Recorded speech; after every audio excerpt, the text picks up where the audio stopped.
Hola a todos y a todas, alumnos de séptimo año C.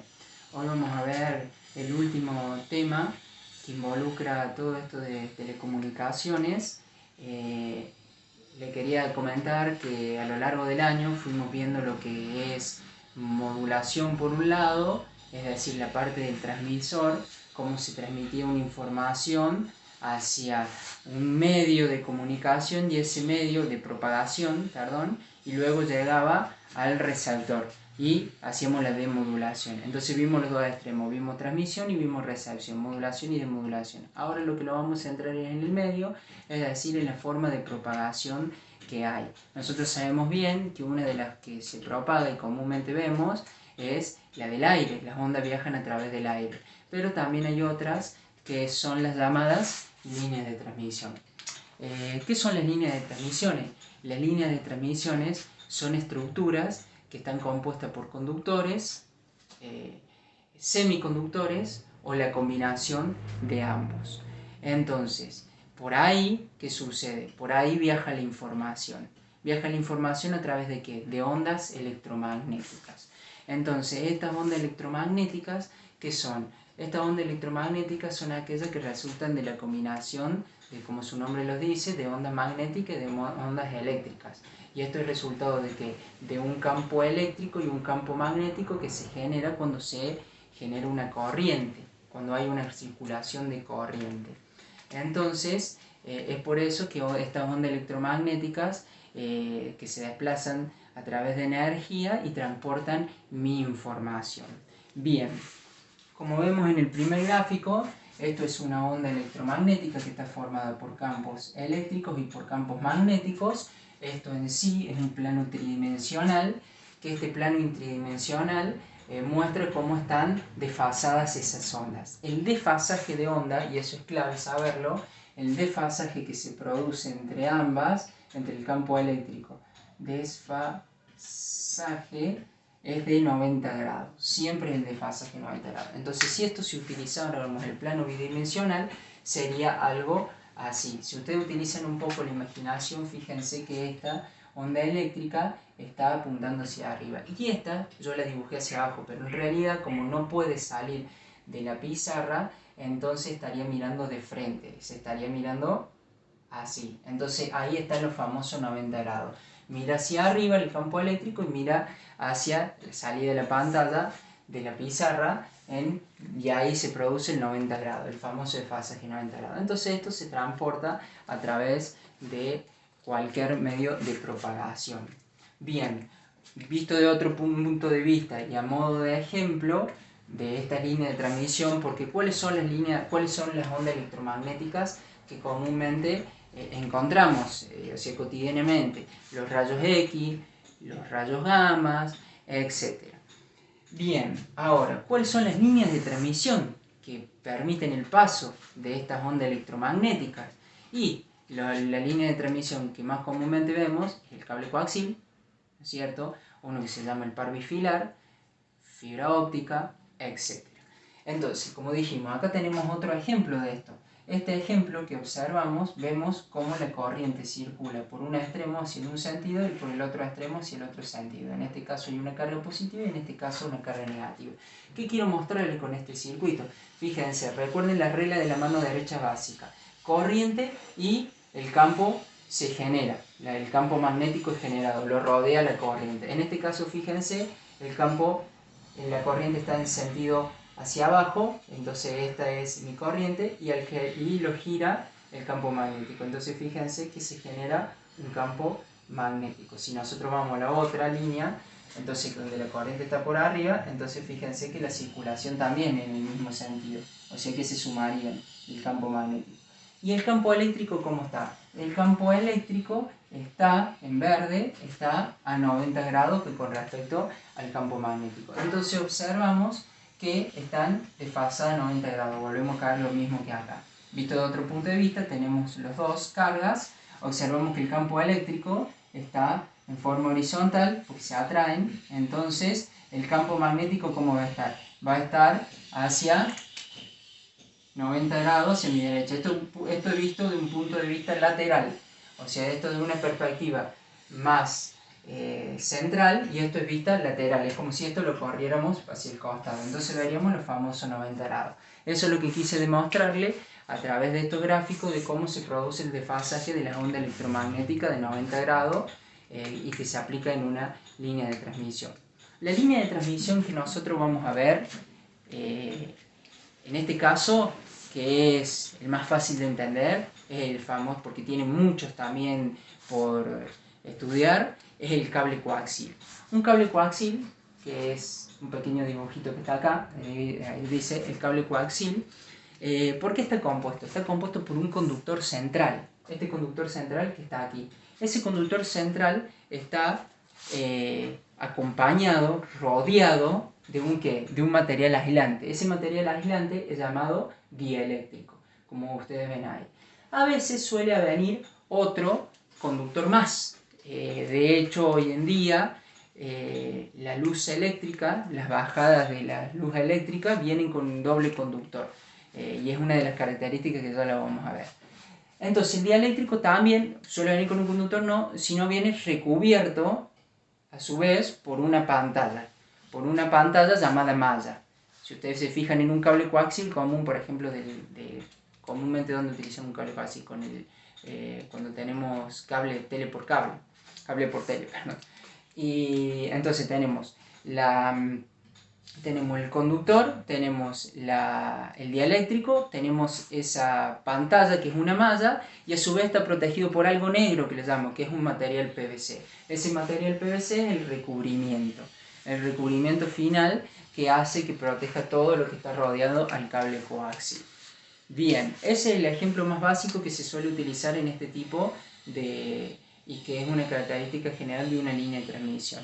Entonces, para cerrar todo esto, cuáles son las características principales en general de una línea de transmisión? Son tres, acá está. ¿Cuáles son esas? Que están formadas por dos conductores, generalmente si están formadas por dos conductores, entonces que están separados por un material aislante, que es el dieléctrico. Entonces está formado por dos conductores y están separados los conductores por un dieléctrico, ¿no es cierto? Y la disposición de ese conductor es siempre la misma, porque fíjense que es la misma al comienzo de la línea de transmisión de un cable coaxil que la misma al final. Entonces siempre vamos a tener lo mismo, nunca va a modificarse el trayecto, siempre va a ser la misma sección, como quien dice. Bien, debemos aclarar también que en el cable coaxil, estos conductores por donde va a circular la onda electromagnética, es decir, la información, al ser conductores, tienen resistencia y como todo conductor no permite el paso total de la señal. Entonces sufre lo que se denomina atenuación. ¿Esa atenuación en qué se mide? Se mide en decibeles sobre metro. Bien, ahora tenemos lo que es la representación esquemática de una línea de transmisión, que así nosotros lo vamos a manejar, de estas dos formas, generalmente de la forma B, pero vamos a ver las dos. Entonces tenemos la A, que es bifilar, que está formado por dos hilos conductores en paralelo, como ustedes ven. Vamos a ir por parte. Tenemos la tensión del generador con su impedancia correspondiente.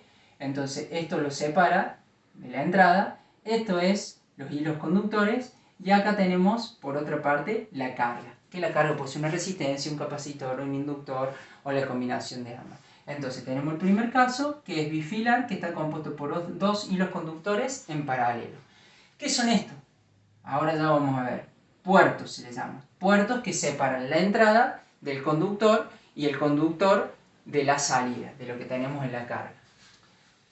Fijemos acá. Tensión del generador con su respectiva carga. Tenemos un puerto de entrada. Separa lo que es la entrada, que es la del generador, de la del conductor. Y la del conductor tenemos un puerto de salida que separa de lo que es la carga que nosotros le pongamos. Fíjense, ya vamos a describir qué significa estas tres cositas que están escritas ahí. Bien, ¿cómo se llama esta forma esquemática? Esto es una cosa y esta, concéntricas. ¿Por qué son concéntricas? Porque están formados por conductores concéntricos unos respecto al otro. Concéntricos, recuerden que es algo que está concéntrico, que está rodeado de otro, en forma de una circunferencia. Bien, dicho esto, ya están descritos lo que son las dos formas de representación esquemática de una línea de transmisión y qué componen cada una de ellas.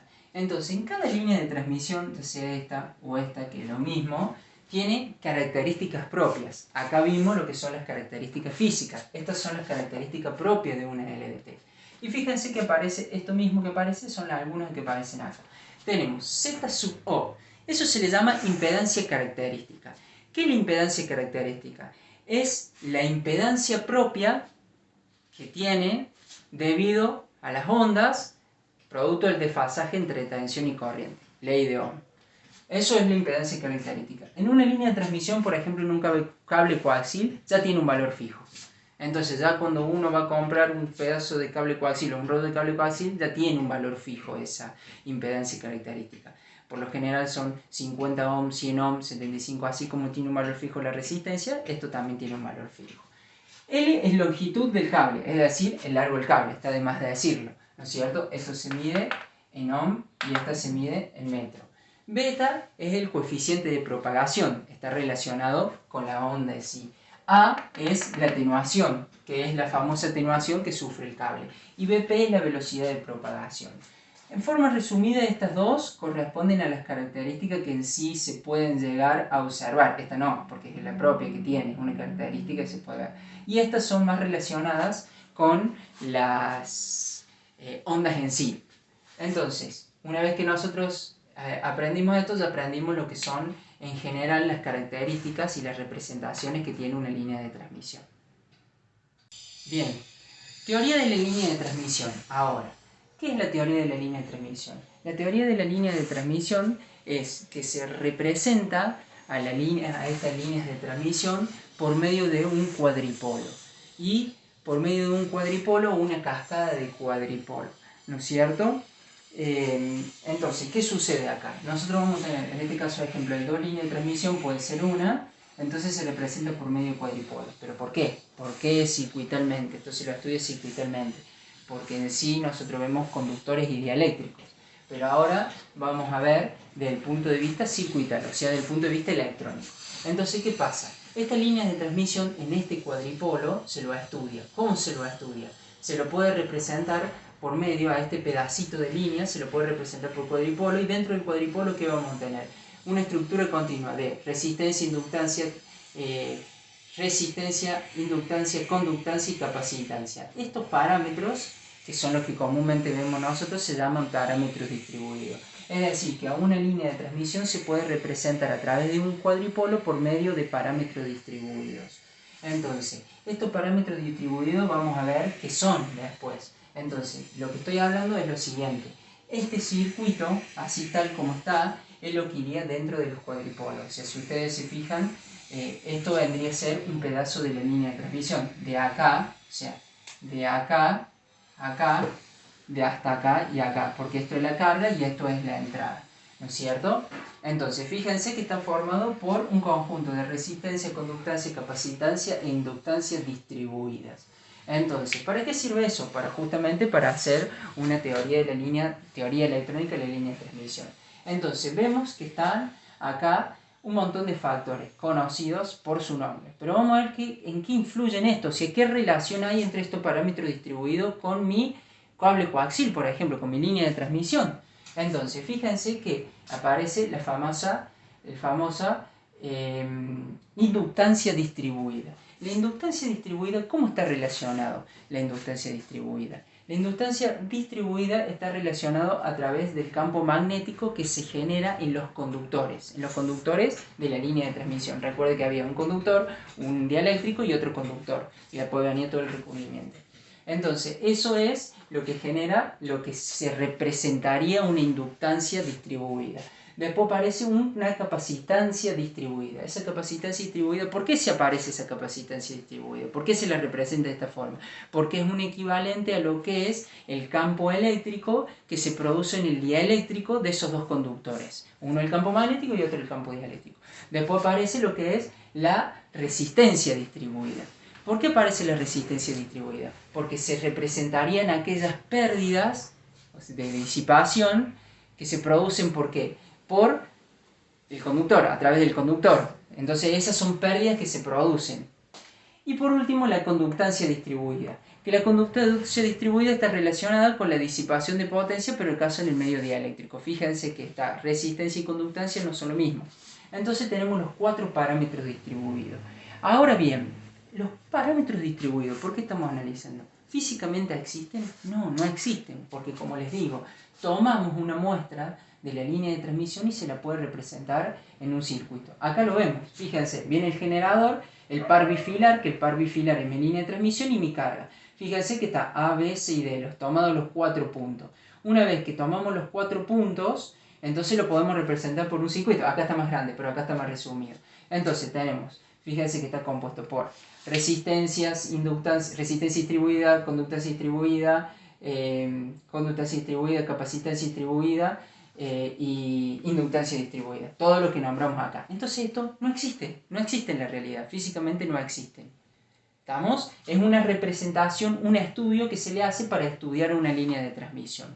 Después van a encontrar por ahí que se aparecen los llamados parámetros concentrados. ¿Los parámetros concentrados cuáles son? Y sí, los parámetros concentrados son R, L, C y G, pero que sí existen, o sea, en la realidad nosotros tocamos una resistencia y un capacitor. Eso es los parámetros concentrados. Los parámetros concentrados físicamente existen, los parámetros distribuidos no. Los parámetros distribuidos son aquellos que se representan, que equivalen a poder analizar en un cuadripolo a una línea de transmisión. Eso es lo que le quería explicar en esta forma resumida de lo que es una teoría de la línea de transmisión vista de un punto de vista electrónico.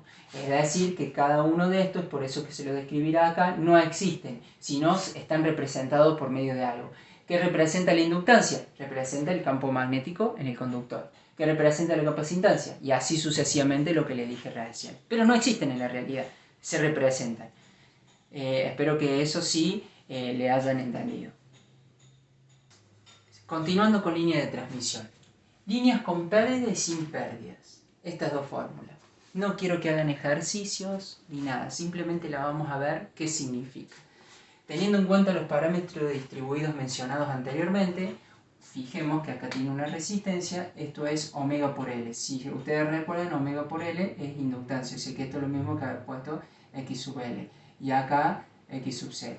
Resistencia con un inductor y la conductancia con un capacitor. Recuerden que en el grafiquito teníamos la inductancia, la bobina en serie con la resistencia y teníamos a su vez un paralelo con el capacitor y el parámetro distribuido teníamos con la conductancia. Entonces de ahí viene esta famosa fórmula. Para allá se repite la inductancia y con la resistencia. ¿No es cierto?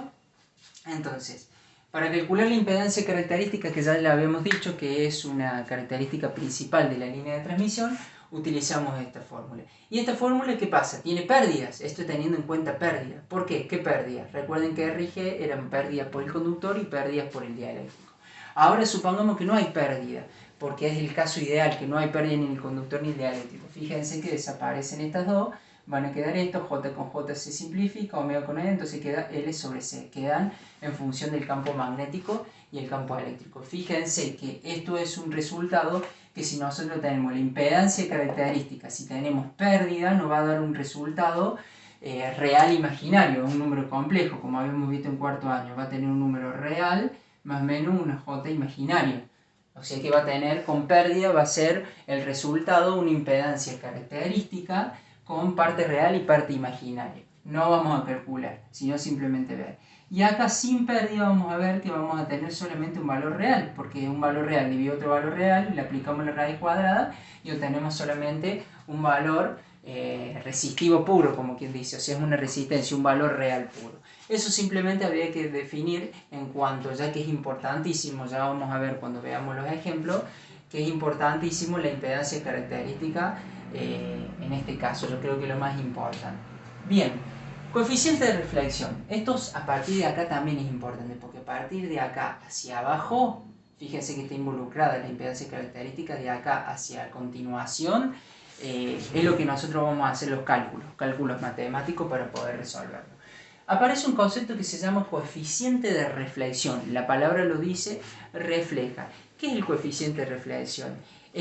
Se mide, describe la amplitud de una onda reflejada respecto al incidente. La amplitud de una onda reflejada al incidente. E por tensión. Es reflejado sobre el incidente. Describe la amplitud de una onda reflejada respecto al incidente. Otra fórmula de expresarlo matemáticamente es esta. ZL, que es carga, menos ZO dividido ZL más ZO. ¿Y dónde surge eso?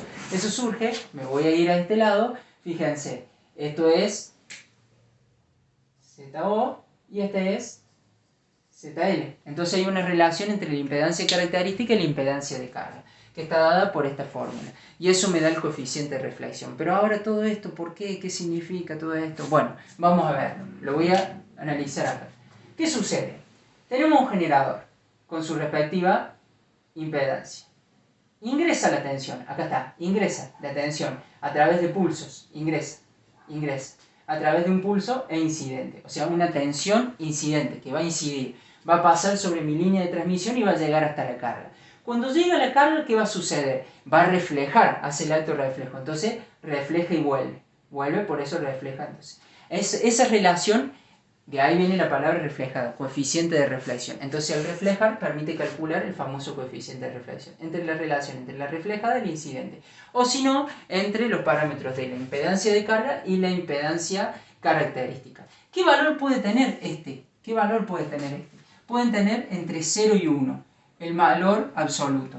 Tiene que ser mayor a 0 y menor a 1, o sea 0,1, 0,2, 0,5, 0,6, 0,9 hasta 1. 0,99 también, ¿no es cierto? Entonces esos son los valores que pueden llegar a tener. Dominio significa los valores que pueden llegar a tener. Después aparece otro concepto, me voy a saltar esta parte, aparece este concepto de acá arriba que es el famoso ROE. El ROE es una medida de energía que es enviada por el transmisor hacia la carga y de la carga enviada nuevamente al transmisor. Es lo mismo prácticamente. ROE, relación de onda estacionaria, lo van a encontrar. Viene un ROEímetro donde se mide generalmente, por ejemplo, el ROE de una antena. Mientras mejor ROE tenga, mejor va a ser la calidad de la antena, para que ustedes vean. El dominio, ¿cuál es la fórmula? Perdón, es E máxima sobre E mínima. ¿E máxima qué es? Acuérdense, las ondas, la E máxima se da, esto va a ser una onda estacionaria, supongo que tenemos una onda así, así, entonces, el punto máximo, E máximo, está dado por la tensión de incidente más la reflejada. Y el punto mínimo, supongamos que acá está 0, el punto mínimo, o sea, el mínimo va a estar dado por la resta entre la incidente y la reflejada. Siempre, obviamente, está de más decirlo que la incidente va a ser mayor que la reflejada, salvo en un caso excepcional donde pueden ser iguales. Bien, ¿cuál es el dominio del ROE? ¿Cuál es el valor del ROE? Todo esto que le estoy diciendo ya lo vamos a ver aplicado a un cálculo. Debe ser mayor a 1 y menor a infinito. O sea, que si nosotros hacemos un cálculo del coeficiente de reflexión y nos da entre 0 y 1 es porque es correcto. Si lo da mayor a 1 y menor a infinito es porque está perfecto. Ahora si nos da fuera de esos dominios, de esos valores, está mal. ¿Qué relación existe? Porque es importante entre el coeficiente de reflexión y el ROE. Esto que está acá, esta fórmula. ¿Qué unidades tiene? No tiene unidades, o sea, sin unidades. Fíjense, 1 más, valor absoluto. No es lo mismo escribir coeficiente de reflexión solo que el módulo del coeficiente de reflexión. Vamos a ver que el único caso del coeficiente de reflexión es menos 1. Pero nosotros siempre los cálculos lo tomamos como el valor absoluto, el valor positivo. Bien, dicho esto, entonces bueno, vemos que la relación es 1 más coeficiente de reflexión sobre 1 menos coeficiente de reflexión. Eso sí tenemos el coeficiente de reflexión como dato para sacar el ROE. Ahora, si tenemos el ROE y queremos sacar el coeficiente de reflexión, utilizamos esta fórmula. Vuelvo a repetir, sin unidades. Eso es un breve pantallazo de lo que vamos a utilizar en un ejercicio. El coeficiente de reflexión y lo que es el ROE. Ahora bien, por último, es necesario describir qué cargas voy a tener acá, qué impedancias de carga voy a tener. La impedancia de carga que puedo tener siguiendo el protocolo del dibujito que nosotros tenemos, que es el concéntrico, vemos que tenemos el generador, la impedancia característica y la impedancia de carga. Entonces puede ser que la carga sea real, impedancia de carga real, o sea, una parte resistiva pura, no hay imaginaria. Entonces, ¿qué sucede acá? Cuando es puramente resistiva y esta es igual a esta, ¿qué pasa? Si nosotros nos vamos a la fórmula, esto es igual a esto, 100 menos 100 es 0. 100 más 100, 200. 0 dividido a 200, ¿cuánto da el coeficiente de reflexión? 0. Por eso el coeficiente de reflexión 0. Matemáticamente lo vemos, pero ahora ¿cómo nos preguntamos cómo es esto? Cuando nosotros tenemos una impedancia de carga real, y estas dos son iguales, no siempre son iguales, esta puede ser más grande que esta. Entonces, ¿qué sucede en el caso de que sean iguales? En el caso de que sean iguales, la tensión del generador envía una serie de pulsos de I de incidente, llegan acá y como estas dos son iguales, no se refleja nada. Por eso el coeficiente de reflexión es 0. Entonces, tenemos que el coeficiente de reflexión es 0. ¿Y de cuánto sería el ROE si podemos calcularlo? Y vamos a ver, ¿el ROE de qué valor sería? Nos vamos a la fórmula, tenemos como dato esto, nos vamos acá. 1 más 0, 1. 1 menos 0, 1. Entonces 1 dividido 1, 1. Entonces el ROE va a ser 1. Listo, hemos calculado el coeficiente de reflexión y el ROE para el caso que tengamos que la impedancia de carga sea igual a impedancia característica, impedancia característica sea igual a la impedancia de carga. Bien, ya vamos a hacer otro ejercicio. Esto es un caso particular cuando nosotros tenemos la carga real. Obviamente, este es el caso cuando son iguales. ¿Pueden ser que sean distintos? Sí, ya lo vamos a ver. Después tenemos otro caso, que la impedancia de carga sea infinita. Es decir, que en el extremo de la carga tengamos la impedancia de carga infinita. ¿Qué tenemos? Un circuito abierto. Si esto lo aplicamos acá en la matemática, observamos que el coeficiente de reflexión va a ser 1. ¿Por qué? Esto es mucho más grande que esto, desaparece, entonces me va a quedar esto dividido ZL. Esto también es muy pequeño, desaparece, me queda esto sobre esto. Infinito sobre infinito, en realidad no se puede resolver, pero matemáticamente no lo vamos a demostrar, sí se puede resolver, se levanta la indeterminación y vale 1. Por eso el coeficiente de reflexión es 1, ¿no es cierto? Nosotros también podríamos calcular el ROE ahí. Entonces, ¿qué hacemos el ROE? 1 más 1 son 2. 1 menos 1 es 0. 2 dividido 0 es infinito. Entonces, el ROE acá es infinito. Y fíjense qué casualidad, en realidad no es casualidad, que si acá el coeficiente de reflexión es 0, fíjense que en un extremo puede ser 0 o 1. Entonces está en este extremo. Y el ROE es 1. Entonces está en este extremo. Entonces estamos en este extremo. En este caso tenemos el coeficiente de reflexión 1, estamos en este extremo. ¿Y el ROE cuál es? Infinito. Y estamos en este infinito. Entonces vemos cómo están los puntos máximos. Estamos analizando los puntos máximos de estos ejercicios. Y por último tenemos la impedancia de carga 0. ¿Cuándo la impedancia de carga 0? Cuando la extremo, yo por cuestiones de que ya no me queda tiempo, es un cortocircuito. O sea que al final tenemos un cortocircuito. ¿Cómo la impedancia de carga? 0. Si reemplazamos acá en 0, para calcular el coeficiente de reflexión, 0 menos me va a quedar la impedancia característica. 0 más la impedancia característica. O sea que en síntesis me va a quedar algo así. Menos ZO sobre más ZO. Menos 50 sobre más 50. Da menos 1. Entonces da menos 1. Y ahí está el caso, el único caso que me da menos 1. Pero si yo ahora quiero calcular el ROE, fíjese que el ROE me obliga a hacerlo en módulo absoluto. O sea que este va a valer 1 positivo. ¿Y cómo sabemos que es el ROE en este caso? Y el ROE sigue siendo infinito. ¿Por qué? Porque acabo de tomar el valor 1 positivo. Menos 1, valor absoluto, 1 positivo. 1 más 1 va a ser 2. 1 menos 1, 0. 2 dividido 0 da el ROE da infinito. Entonces estos tres casos se pueden dar, ya lo vamos a ver en la práctica también, cómo es en el caso. En este caso obviamente va a ir la E incidente, va a llegar hasta acá y que se va a encontrar con un circuito abierto. Entonces automáticamente refleja todo. Todo lo que incidió refleja en ese caso. Todo lo que incidió se refleja. Por eso el coeficiente de reflexión está en su máxima expresión. Todo lo que incidió se reflejó. Y en este caso igual. Pero ¿qué diferencia hay? En que todo lo que incidió llegó al cortocircuito y se reflejó en contrafase. Por eso aparece el menos 1.